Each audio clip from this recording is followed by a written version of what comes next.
The way I see it is, if you don't meet your girl in college or high school, you're sure as shit not going to meet her while playing professional baseball. Not when the schedule is obscenely busy and long, and not when you're known for one thing in your city, making a shitload of money for playing a sport. It's almost impossible to find genuine relationships when you have this level of fame. So I've resolved to waiting until after I retire to fall in love. That doesn't mean I've been celibate. I'm a man, after all. A man with a shitload of adrenaline pumping through him on a daily basis. I've had my fair share of one-night stands with women, and a few on a solid repeat with zero expectations. Every woman I've bedded I've treated with respect, and I've been honest with them. Because, if anything, I'm a genuinely nice guy who doesn't ever want to make someone feel bad. Ask anyone who knows me. I'm the nice guy, the dependable guy, the leader with a heart. I don't screw women over, ever. Are you thinking one of those one-night stands turned into an accident? Is that the reason I'm fucked? Got a girl I don't know pregnant? Nope, not that either. But the conversation I had with Millie pushed me to a new way of thinking.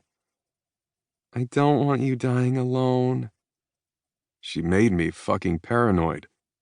Was I really going to die alone? Were my good years behind me and now I'm old meat on the market? Should I be trying to find love in the midst of the craziness of my life?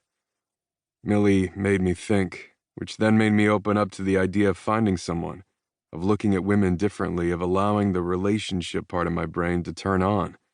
So instead of ignoring every woman that has relationship potential I'd possibly look for, I turned off my blinders and started looking for them. But I didn't come close to meeting anyone that remotely fit the box of someone I'd consider going out on a date with. That was until I attended a certain charity event. I saw her from across the room. Her smile was what caught my eye. Then it was the way she laughed and held onto her brother's hand, her brother who had cerebral palsy. It was the way she'd lean into him, hold him as if he was the most wonderful human she'd ever met. The fact that she was absolutely breathtaking with piercing blue eyes had nothing to do with it. It was her infectious laughter, her kind heart, her dedication to her family. In a matter of seconds, I wanted to know her, wanted to find out her name, wanted to be in her orbit, wanted to be a recipient of her warmth and affection. I watched her from across the room, how she interacted with every person who came up to her.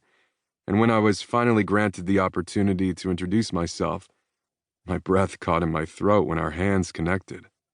I felt my heart slam against the cage in my chest, and I knew in that moment, with our hands mid-shake, my life would never be the same.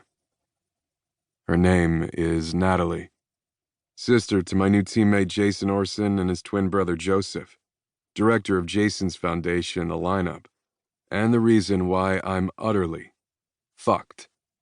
Because while I started to grow attached to this magnetic and beautiful woman, when I told my sister about her, she informed me there was a ring on Natalie's finger. A ring that didn't belong to me. Hope plummeted in a matter of seconds as I felt the color from my besotted face drain into a puddle of remorse. She was married. She is fucking married. See? Totally fucked. I've been crushing so hard because even a month later, I still think about her. I can still hear her laugh, see her smile, feel her hand in mine. I want her. Fucking bad. They say time will heal all wounds. Well, for me, the more time passes, the more my wound is exposed and tormented. Corey Potter is crushing on a married woman.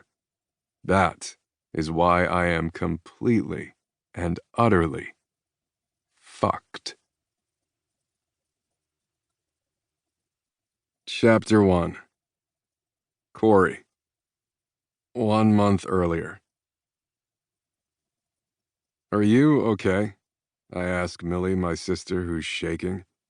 She gives me a curt nod and takes a deep breath.